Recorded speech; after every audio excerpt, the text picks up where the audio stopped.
stomach, Michael Yarnall!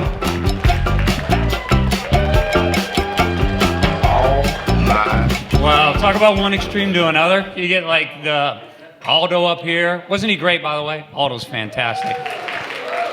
And then you like run into the old section of the show tonight. So I met Aldo about 6 months ago. We were doing a show, and man, he's just fantastic. And he was walking off stage, and I walked up to him. I go, dude, you're so young and you're so good at this. And you know, how do you have the guts to do this? And he goes, I'm this many years old. I'm like, that's a cute little fucking guy, isn't he? So I'm 61. Yes. Thank you for clapping that I'm still alive. And I've been married 23 years. But my wife and I, some time ago, we decided that we didn't want to have kids.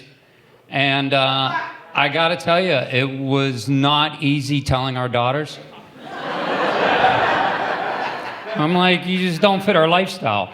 And they were like, well, you're supposed to decide that before you have us. And I go, look, the only kids that we had any experience with were the kids that are on television. And they're a lot funnier and more talented than you are. Learn to juggle. But we, anybody with young kids? Nobody with young kids here? You know, if I could be serious for just 1 second, having daughters, especially, you know, for the man, it's so important when they're younger to really spend time with them, really, like, be engaged with them, be a part of their life, because when they get older, you're not going to want to. Seriously, they turn to monsters, and it's like a light switch, just like one day. Because as a dad, you come home and, you know, they run to the door. They're like, Daddy, Daddy, and it's so great. And then you come home the next day and your wife's sitting at the table with like a bottle of wine and no glass. The demon has made its appearance. And what you do as a dad, you start coming home at night and you pull into your garage and you just like close the garage before you turn the engine off. I mean, not enough to like kill yourself, but just kind of get a sniff of what it's like. I mean, it can't be that bad. But my, you know, when I do these shows, so I talk to a lot of younger people, right? And they're always like, no, my relationship with my parents is so good now. We get along so great. And I'm like, that's because you don't live there anymore. Am I right? Yeah, when you look back at pictures, I tell them, I go, look back at pictures of your parents and those pictures when they were smiling at Christmas.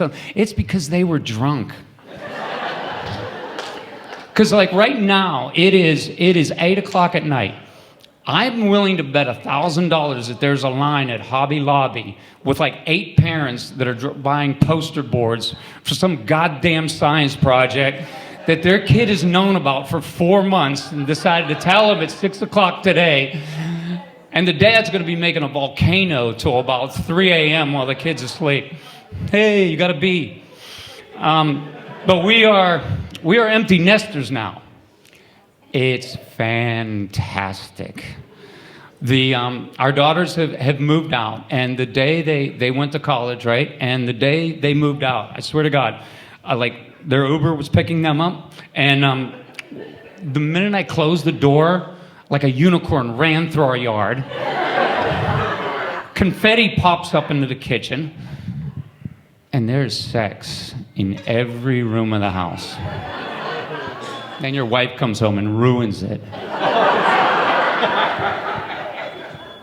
But the kids, they're quite interesting was the dynamic of them moving out, because as they come back in your life, they first of all, they start buying us gifts, like real gifts. And my daughters bought me for Father's Day probably the worst gift I ever had. They bought me a stopper for the top of a wine bottle. Because get this, some people evidently don't finish a bottle of wine in one sitting.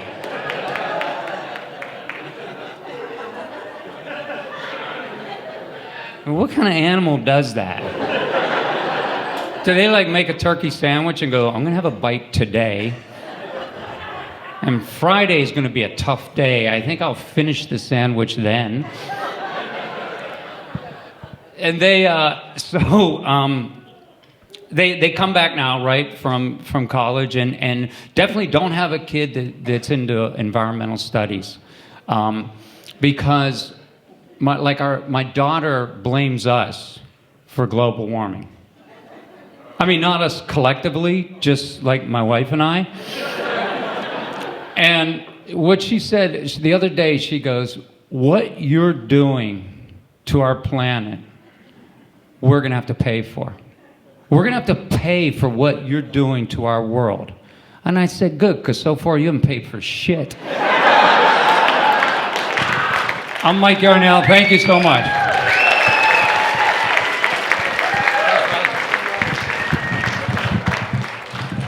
Give it up for Mike Yarnall!